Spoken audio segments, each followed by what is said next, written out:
Today presentations will be about crown lengthening procedures, how to select the case, planning, and techniques. Crown lengthening is a part of preparation of periodontium for the restorative dentistry. The outline of the presentations will be about biological width, crown lengthening techniques, planning of the case, and also we'll highlight some about gum smile and how to manage the cases of gum smile with the crown lengthening. So from planning, if you go for treatment planning or sequence of treatment planning is should be based on long and logical and evidence-based methodologies, taking into account not only the disease itself, but also you have to incorporate the psychology of the patient, the aesthetic concern. So the patient himself or herself should be involved in the planning of the procedure. Periodontal and restorative therapy is situational and specific to each patient. So each case or each tooth sometimes will be managed differently than the other patient or the other teeth in the mouth. A plan must be adaptable to change depending on the variables encountered during the course of treatment. For instance, teeth initially determined to be saved may be judged hopeless during the procedure. For example, if you plan a case, for example, for post-encore, and suddenly you have perforations, you decide to change the tooth from post-encore and crown to implant. So this should be also an advanced, maybe to incorporate in the planning or to be addressed to the patient. So planning should be related to disease control. Then after disease control, then you will plan for any surgical corrections for periodontium prior to starting the restorative or prosthetic treatment.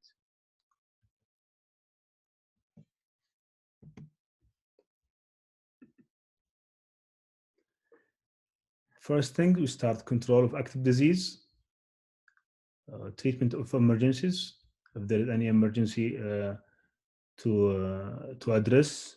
Then you go with the patient for oral hygiene instructions. If you need to do some scaling or route planning or combinations, then you assess the case, for example, in 3-4 weeks, has these been controlled. Then you initiate the periodontal surgeries. Then if you want to maybe do some minor ortho treatment to be addressed for the case in some situations.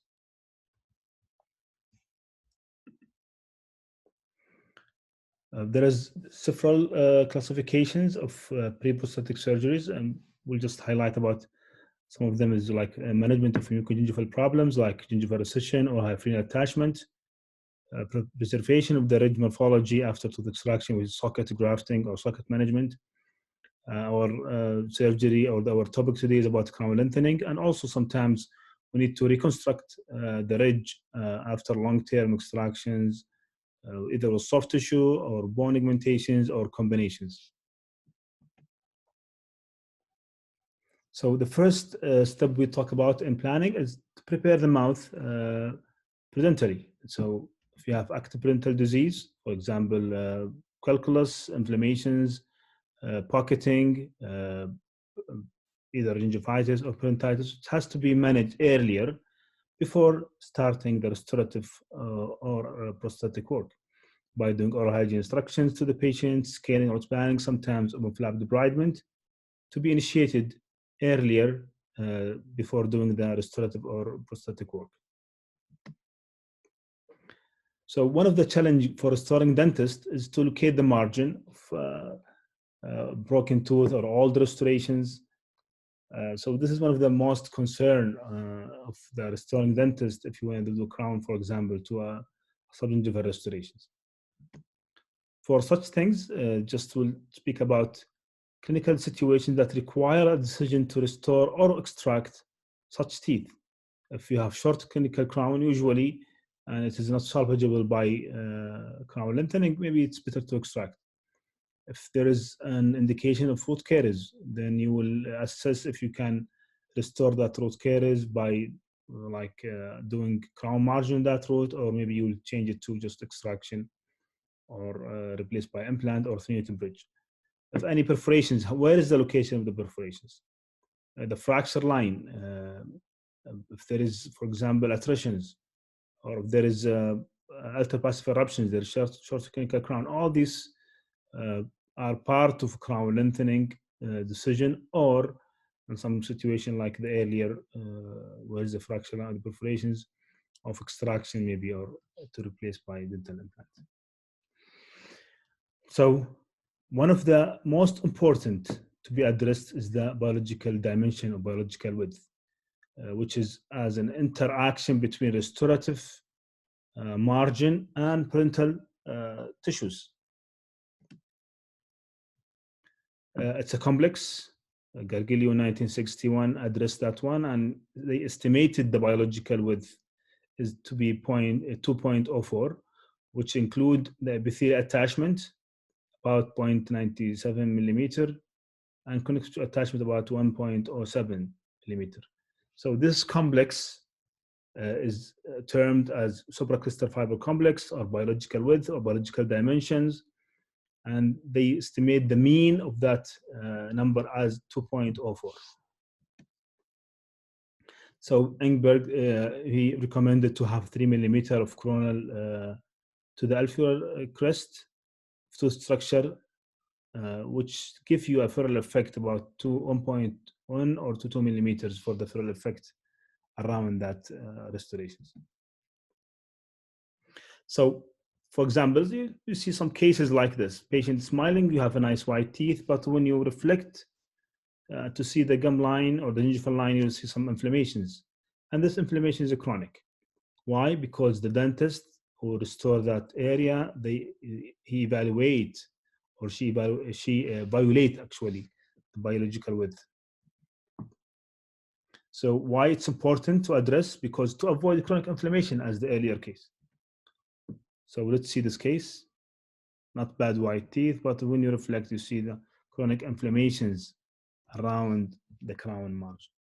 This is because they invade the biological width. The crown margin was placed as much as close to the crystal bone. That's why you have the chronic inflammation all the time. So when you violate biological width, it will lead to poor gingival response, including inflammations and pocketing, which can lead to also chronic inflammations, redness all the time.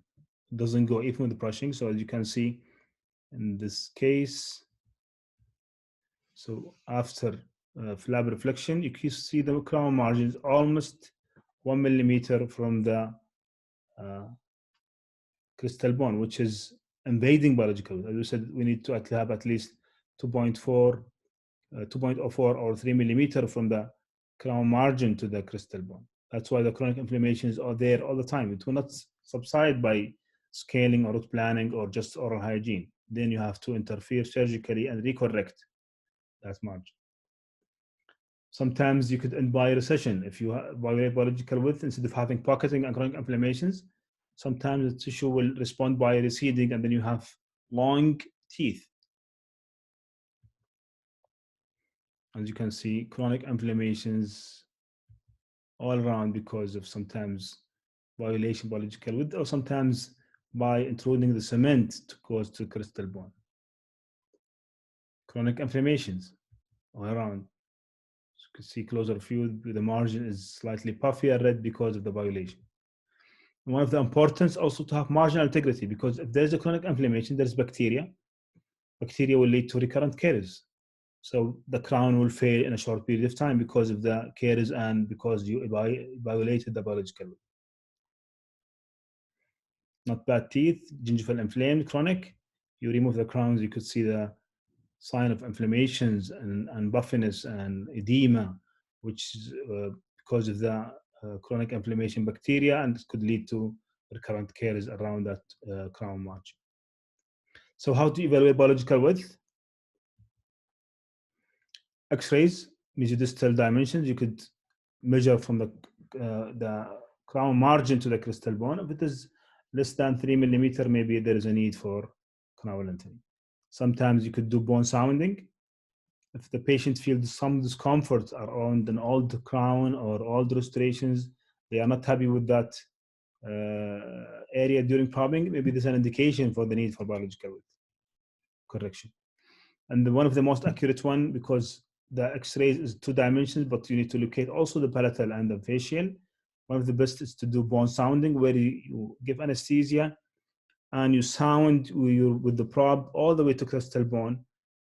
So you will measure how far your margin from the crystal bone. If it's less than 3 millimeter, maybe there's an indication for biological width correction.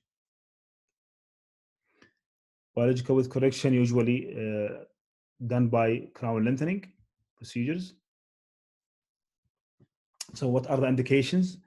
Either subgingival location of carious lesion, fracture line, or perforations, inaccessibility of subgingival margins, failing restorations, inaccessibility of subgingival prepared tooth structure for proper brushing. Sometimes if you have excessive wear or attrition, or there is a delayed passive eruption, you need to correct the teeth length by elongating the teeth by gingivectomy or by different procedures or correction the chemist mind. So what are the techniques available? We have 3 techniques, either gingivectomy, which is only soft tissue removal, or flap procedures with or without osteotomy, which is bone removal, the supporting bone, or another technique is by pulling the tooth out of the socket, which is the orthodontic technique. So how to select one over the other depends on the band of keratinoid tissue. So how thick is the tissue, or how wide is the tissue, the thickness of the marginal bone around these teeth, the need for bone removal, then you have to reflect the flap. Aesthetic concern, if there is an aesthetic demanding, so maybe you think doing only single tooth crown lengthening will jeopardize the aesthetics. Maybe you think about ortho extrusion, or maybe you do the whole segment is the crown lengthening surgery. So based on the need of aesthetics, the bone removal, the keratinoid tissue, you will determine which technique is more appropriate for that case. So let's have the guidelines. More than 3 millimeter of soft tissue between the bone and gingival margin with adequate attached gingiva more than 2 millimeters. This will allow you to do crown lengthening by gingivectomy. But if you have less than 3 millimeter of soft tissue between the bone and gingival margin, or less than adequate attached gingiva, a flap procedures and osseous recontouring, which is osteotomy, are required for crown lengthening. This figure will show the best. So less than 3 millimeter, for example, figure 1, we need to do surgical and flap with a bone removal. If it is equal 3 millimeters, then I think you need to do also some bone removal. With the more than 3 millimeters of soft tissue from the crystal bone to the margin, this is an indication for crown lengthening or gingivectomy procedures. In case of caries or fracture, at least 1 millimeter of sound tooth structure should be provided above the margin of the gingiva for proper restoration. So you have to have enough tooth structure above the gingival margin of 1 millimeter at least to give you a proper restorative margin. Factors to be addressed prior crown lengthening. Biological width. So for example, in this case, you have violations. This is an indication for flap reflection and bone recontouring. Aesthetics. For example, patient with a fracture or caries tooth. So, and if you are concerned this tooth will be after single crown lengthening, then surgical will be not addressed, maybe extraction or implant, or maybe extrusion will be the situation. Root canal status of the tooth, importance of that tooth, the risk of furcation exposure. If you think you with the crown lengthening, you will do focal exposure, you will make it worse to clean for the patient. Maybe it's better to do extraction and replace with implant. Where is the location of the perforation? If it is mid of the roots, maybe it's better not to do crown lengthening or not to do extrusion, maybe it's extraction and replace with the implant. But if the perforation at the coronal aspect and close to the crystal bone, maybe extrusion will be the the situation of the treatment. Where is your crystal bone? If the crystal bone is close at the fracture line or the caries line, maybe this is a good idea to do recontouring. But if the bone is far away, maybe from the margin of the restorations, maybe it is for soft tissue only removal by gingivectomy. Crown, then also you have to address the crown-tooth ratio after the surgery, not only before. So you think, how much bone I will remove in this case? So this will compromise the aesthetics. So bone removal also will involve the adjacent teeth. So in this case, for example, a fractured tooth in the middle, but I will think about, I'm gonna compromise the tooth in the right side and the left side. So I will think either to extrude that tooth or I will do extraction and implant. Also, you have to look to the proximity of the landmark. For example, if you do crown lengthening and you will be close to the maxillary sinus or the mental nerve, then maybe keeping the bone in place and extraction will be the best. If you cannot do extrusion or crown lengthening by gingivectomy, this will be the situation. But if you think you're gonna be closer to the anatomical landmark by doing bone removal, maybe it's better not to do crown lengthening surgically, maybe extraction and place implant. So what before crown lengthening? We do usually root canal treatment because there is risk of perforations during RCTs. It could be corrected during surgical crown lengthening. Likewise, if you do post-encore, it should be at least prepped before crown lengthening or should be cemented before because also post-preparation has high carry risk of perforation. So maybe it's better to do these things prior crown lengthening procedures. Also, you have to have at least finish line prepared and temporized, which is good for the periodontist to locate your margin and to have a good surgical correction of the bone with that new finish line. So most of us ask, when should I take the final impression? So if you do gingivectomy, usually 4 to 6 weeks. If you do osteosurgery at the posterior zone, not aesthetic zone, 8 to 10 weeks. So if you have aesthetic zone in the anterior area, usually 4 months if you have a thick tissue biotype, 6 months for the thin tissue biotype. Why? Because thin biotype need more time to remodel the collagen fiber. So we wait longer to avoid recession before taking the final impression. For example, this case, crown lengthening was done. They did impression earlier on time. You could see some necrosis and exposure of the margin, especially in the anterior zone, and imbalance margins in that aesthetic zone.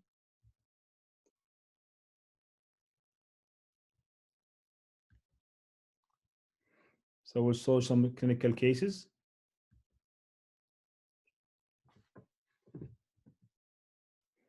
So basically crown lengthening.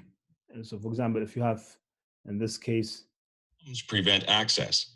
A solution for this problem starts with the raising of a flap. Different instruments, including the dentist's drill, are used to reduce the bone height, and this new bone architecture is prepared to support the gums in a lower position on the root of the tooth. The new bone topography must follow all the previous peaks and valleys. The gums are then repositioned on the prepared bone, which now supports the gums below the cavity. The cavity can now be accessed. In this situation, a resin filling is used to restore the cavity. The cavity is accessible and removed, followed by the resin placement. The reason the procedure is called crown lengthening is because the crown tends to look longer after the procedure.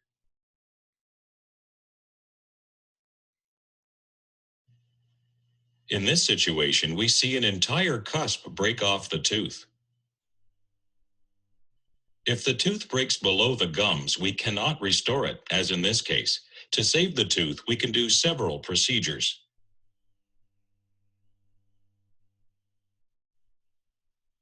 First, we raise a gingival flap for access. And then we reduce the bone level so that the bone is a certain minimum distance below the fracture. Different instruments, including the dentist's drill, are used to reduce the bone height, and this new bone architecture is prepared to support the gums in a lower position on the root of the tooth. The flap is repositioned and sutured into place. After healing, the tooth can now be restored. In this situation, a light cured resin filling is used first to replace the lost cusp. This may be adequate in some situations, but the best way to restore a tooth with a large fracture is with a crown. The tooth is prepared and the crown cemented on top.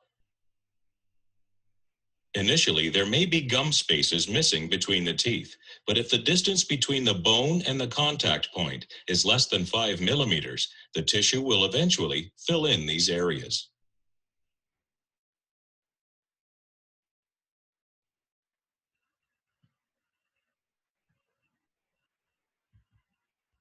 It was a nice video explaining the procedures.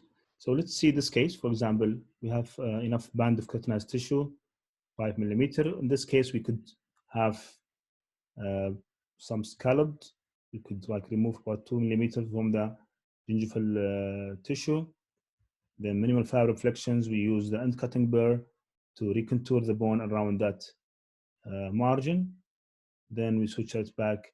So you could have now enough tooth structure away from crystal bone, the margin of the crown, then you could have a good impression around that crown. For example, in this case, lower anterior, not enough band of keratinized tissue. So this case will do apically displaced flap with sulcal incision. So sulcal incision was done, thinning the interproximal tissue. Then use the end cutting burr, which is only cut at the base. It's flat from the sides. So the bone recontouring, then apically displaced flap, nice bone removal, then apically to maintain this band of keratinized tissue without any jeopardizing of the connective tissue around that site. So for example, tooth with a failed crown, after crown removal, you could see the crown is too short, slight inflamed around this margins. So we did some more scalloped incision in the palatal aspect. Then we have also a good band of keratinized tissue at the facial aspect or the buccal aspect. We remove about 1 millimeters, 2 millimeters in the lingual. Then after that, some bone removal and recontouring, then suturing. And you could see a good access margins of the crown after crown lengthening. This is about 2 weeks of suture removal with the temporary cementations. Let's see this case. That's failing amalgam restorations. So after root canal treatment and post-core cementations, you can see there is no inter-arch clearance. So we had to do crown lengthening by flap procedure. So about 2 millimeters of tissue was removed in the facial and in the buccal aspect and the lingual aspect. Then bone removal and stabilizing the tissue more apically with the vertical matrix sutures. We maintain the keratinized tissue in the area. This is the cementation of the crowns after complete healing of the tissue. You could appreciate the amount of keratinized tissue was maintained on these teeth. Another case of failed old crowns. So nice scalloped incision, buccal and lingual or palatal. After a bone removal and suturing of the site, this is healing in 10 days. Now the margin, you could appreciate how good the crown length after surgery. And the restoring dentist could place a nice crowns with the healthy gingival tissue around. And the case will continue. So it's a concept. This case, in old failed bridges and crowns. So the restoring dentist will do the wax up, He will determine where is the margin. Then they will finish the RCTs, the Boston cores. This is the temporary. Then we open the flap, we recontour the bone around it. Then we maintained the keratinosis tissue about 2 millimeters all around without any removal of that tissue. After healing, this is like maybe 10 days or 2 weeks of cementation of the crowns. So what about anterior zone? So for the anterior zone, a little bit different because you have to evaluate the smile line.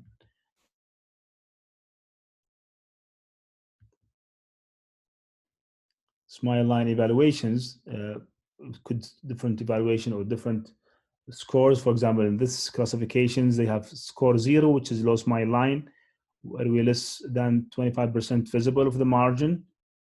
Score 1 is the average, which is we showed about 25 to 75% of the gingiva showing. Score 2, the high smile line, where we show more than 75%. Score 3, where very high smile line were almost completely visible and more than or less than 3 millimeters of the margin widely maxillary band of gingival visible, which is called gummy smile.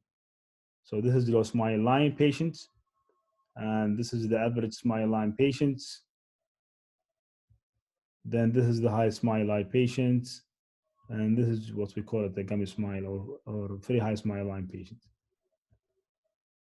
So in the anterior zone, we have to have a serial setup before we start. Wax up, mounted cast, then you finish your post and core. Then we have sometimes surgical guide or surgical template. So in this case, also we need to do some implant in that area after. This is as you can see before, about 1 millimeter of the margin of the restoration to the crystal bone. This is almost like we create about 4 millimeters for the restoring dentist. We place some implant in one side also. So this is like combination procedures, crown lengthening with implant placement. This is an advanced case, for example, patient with the emergence imperfecta, where there is vertical collapse of vertical dimensions. She went for several steps before, so mounted cast, then we do crown root ratio evaluations, post and core, RCTs, temporary. Initially, you could see short clinical crown. Patient is unhappy with the crown look with the temporary, so she went for crown lengthening, entire mouth. She had like full mouth crown lengthening from second molar to second molar to correct the bone. And then later on, you could see now you could appreciate the first temporary and this is the second temporary with the crown lengthening. And you could see the right side and the left side. This is the initial cementation of the restoration. This is like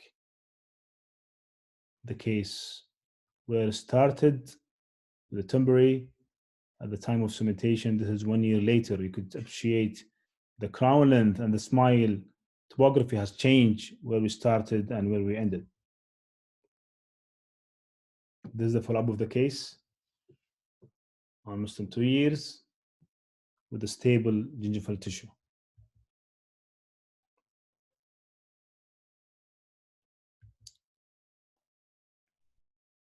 This is the x-rays of the case. This is the healing of the lesions of the after RCTs. In this case, that was with the body removal. In this case, only she received only gingivectomy because we have enough distance, more than 3 millimeters from the margin to the crystal bone. So after assessment and initial therapy was done, this is her wax up and temporary was created. We have some surgical stent. So only soft tissue removal. There is no bone removal in this case because we have enough distance from the crystal bone to the margin of the restorations. Only soft tissue with the gingivectomy. And this is the healing on the new temporary. The crown and the health of the tissue was changed. This is before.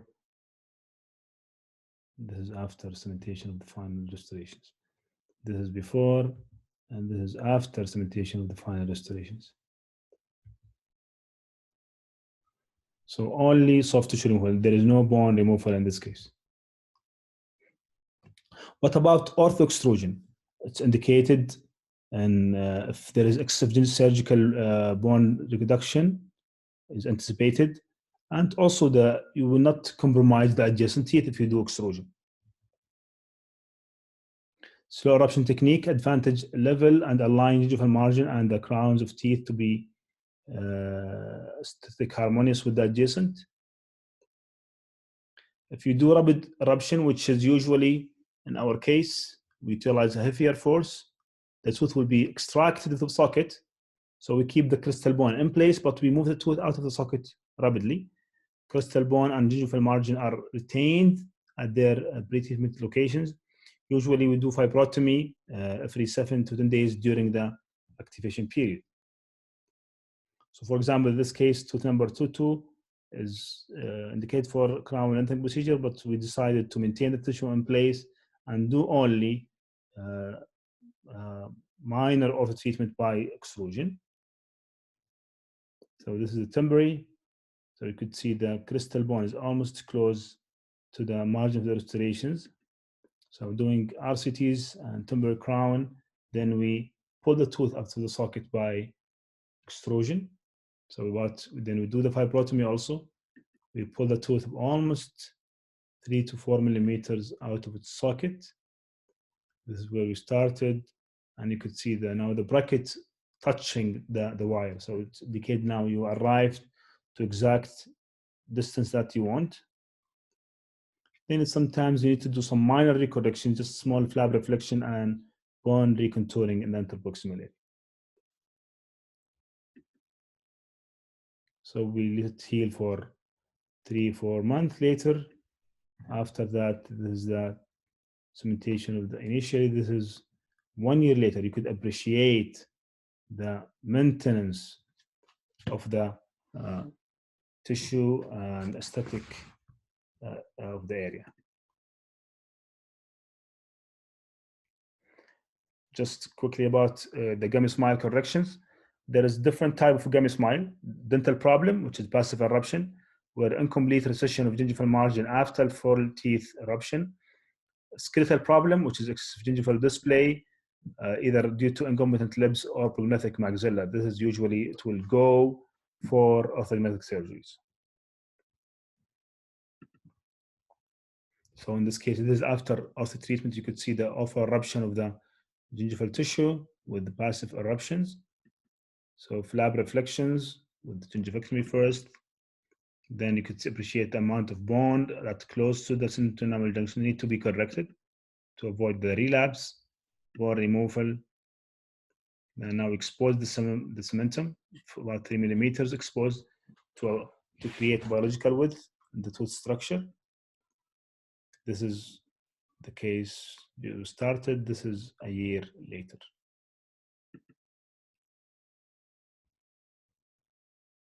Likewise, this case also received crown lengthening at the anterior zone, also with some ortho treatment.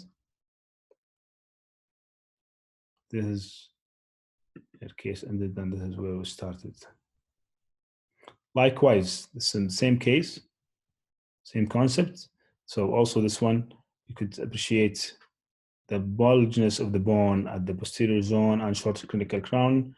So we did some flap reflection. You could see the bone exostosis. It was removed, flattening the bone, recontouring it, and suturing. And let's see the case where it ended and where we started.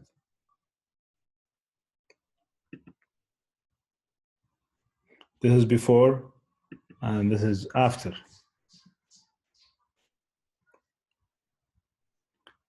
So cases, let's see this case, for example. So this is short clinical crown. soft tissue corrections, and also bone removal.